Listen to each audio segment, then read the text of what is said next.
Iran पर टिकी हुई है। ईरान के सुप्रीम लीडर अली खामेनेई की अंतिम यात्रा को लेकर पूरे देश में अभूतपूर्व माहौल है।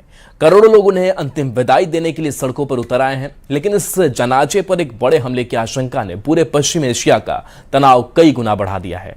अमेरिका और इजरायल को लेकर ईरान की सख्त चेतावनी के बीच आखिर क्यों खामेनेई का जनाजा दुनिया का सबसे संवेदनशील और सबसे चर्चित आयोजन बन गया है, इस रिपोर्ट को दिखाते हैं।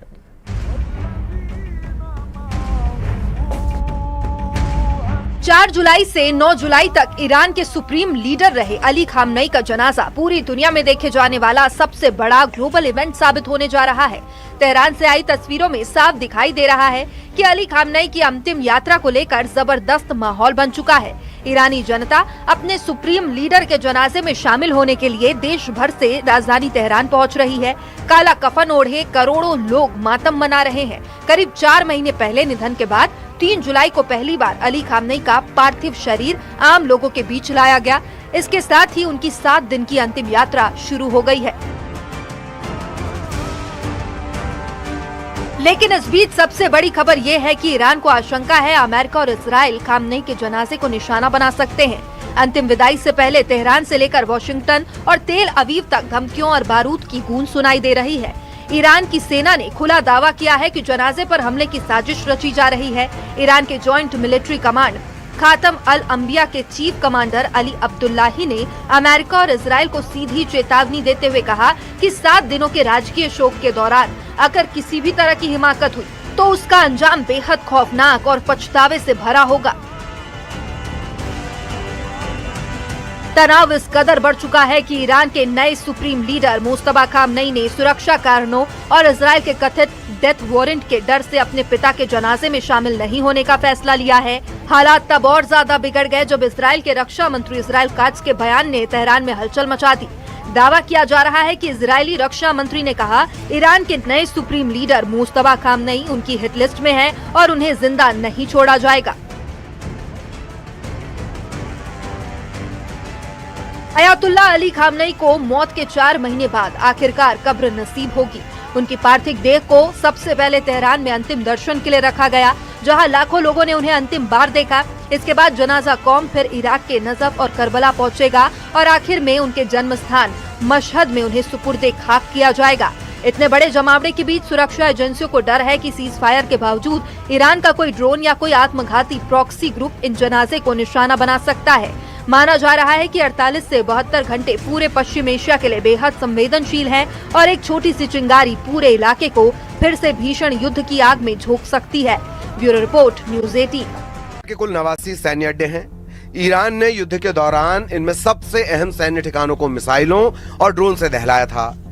फिर से जब युद्ध के आसार बन रहे हैं तो अमेरिका अपने सैन्य अड्डों को बंद करने या फिर दूसरी लोकेशन पर शिफ्ट करने का प्लान बना रहा है।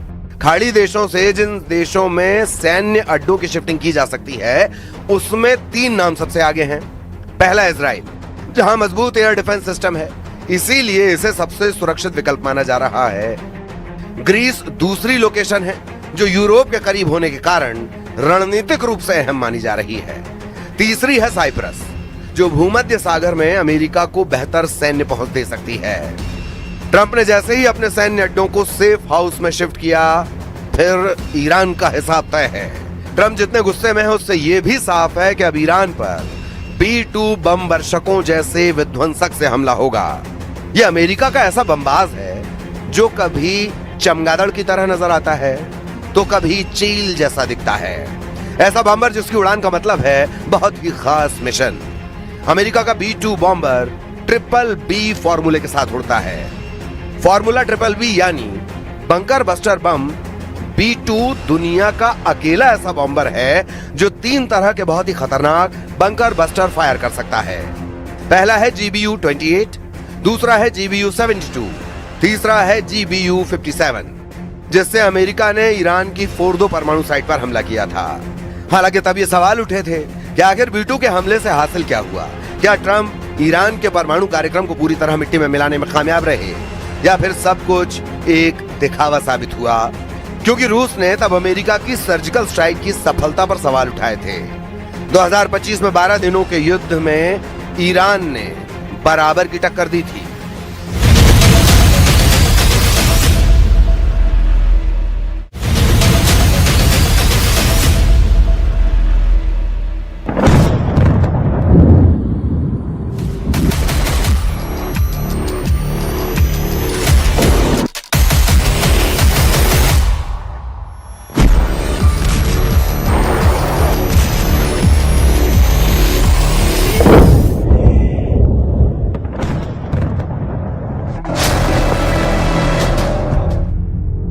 अमेरिका युद्ध में जब हारने लगता है तो खूंखार हो जाता है, इतना खूंखार कि फिर सभी हथियारों से दुश्मन को दहलाता है।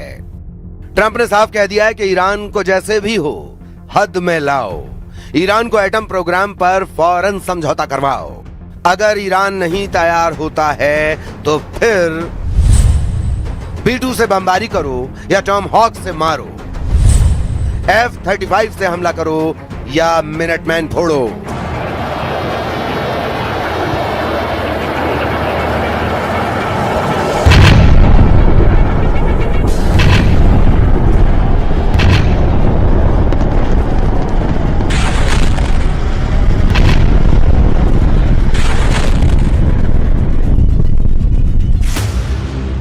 मगर ईरान को अब ट्रंप बख्शने को तैयार नहीं। ट्रंप को अब ईरान की धज्जियां उड़ाने से कोई रोक नहीं सकता। ट्रंप की ईरान ने इतनी परीक्षा ले ली है कि वो होश खो बैठे हैं। ईरान ने कतर में जो कांड किया है उसे ट्रंप ने अपनी इज्जत का सवाल बना लिया है। जैसे ही ईरान की चालबाजी ट्रंप को पता लगी है, उन्होंने फौरन इमरजेंसी वॉर मीटिंग बुलाई। ट्रंप ने रक्षा मंत्री पीट हेग्सेथ और जॉइंट चीफ्स ऑफ स्टाफ के चेयर जनरल डैन केन के साथ वॉर मीटिंग खत्म कर ली है। मुमकिन है जल्द ट्रंप फिर से ईरान को फोड़ने वाला ऑर्डर रिलीज कर दें।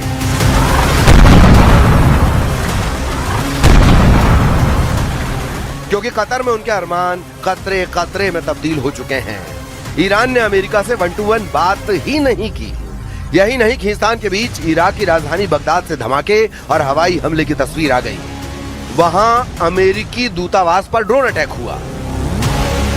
तस्वीरों में दिख रहा यह इलाका बगदाद का सबसे सुरक्षित इलाका माना जाता है, लेकिन वहां हमला हुआ। रात में हुए हमले से पूरा इलाका गूंज उठा। आरोप लगा कि अटैक ईरान ने किया, वो भी ऐसे समय जब डील की वजह से अमेरिका और ईरान ने एक दूसरे पर हमले रोके हुए हैं। तो ऐसा कहीं से नहीं लग रहा कि ईरान अमेरिका से कोई बातचीत करने के मूड में है। बगदाद में अमेरिकी दूतावास ने तो जंग फिर से शुरू होने का खतरा भी बढ़ा दिया है। रही सही कसर कतर के दोहा में पूरी हो गई, क्योंकि वहां अमेरिका और ईरान के प्रतिनिधिमंडल की सीधी बात ही नहीं हुई और अमेरिकी प्रतिनिधिमंडल केवल कतर के प्रधानमंत्री से ही मिला। कतर में ट्रंप को चकमा देने के बाद ईरान ने यह धमकी भी दे डाली है कि वो युद्ध के लिए तैयार है।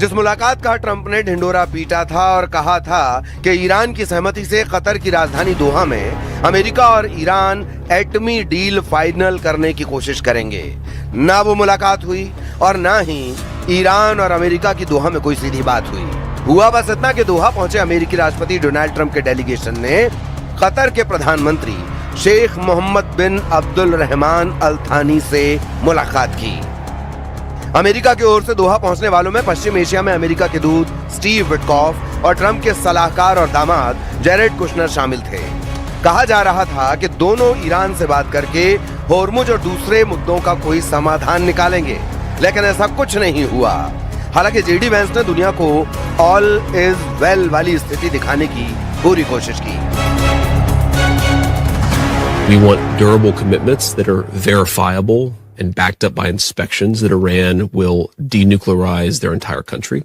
Some days actually more oil coming out of the Strait than came out before the war even started. So there's this element of the, where the world oil economy is kind of getting back into gear. That's going to take a little bit of time, but you've already seen the prices come way down.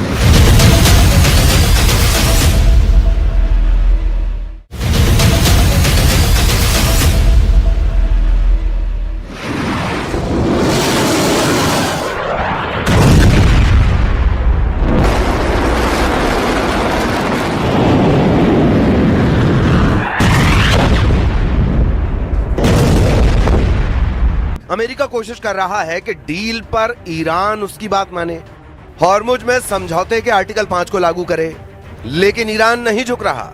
वो Hormuz में वसूली का plan बना चुका है और उस plan को लागू करने के लिए वो अमेरिका को मजबूर कर रहा है। उसका सीधा सीधा कहना है कि पहले MOU की शर्त पूरी हो, तभी आगे बात होगी। इन शर्तों में ईरान के अरबों की संपत्ति वापस करना, हॉर्मुज पर ईरान का पूरा कंट्रोल होना और इजरायली सेना का लेबनान से लौटना शामिल है। यानी ईरान चाहता है डील में उसका सिक्का चले, उसकी मर्जी चले, इसीलिए अमेरिका को बार बार मजबूर किया जा रहा है। मगर यह दांव उल्टा पड़ सकता है। इजराइल इसी फिराक में है कि एक बार ट्रंप का मूड बदले और फिर ईरान को अच्छे से सबक सिखाया जा सके। इजराइल के प्रधानमंत्री बेन्यामिन नेतन्याहू लेबनान पहुंचे हैं। लेबनान के दक्षिणी हिस्से में इजराइल के सैनिक मौजूद हैं।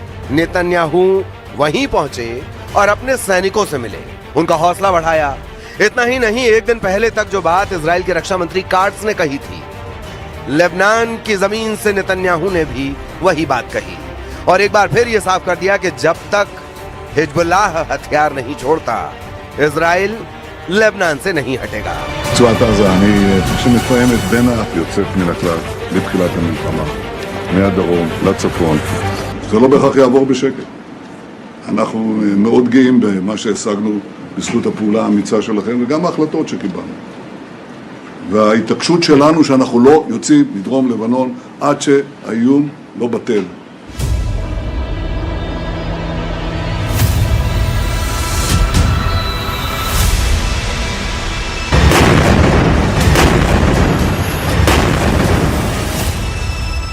इजराइल का कहना है कि अगर ट्रंप बीच में नहीं आते तो अब तक लेबनान में हिजबुल्लाह को कुचल दिया जाता।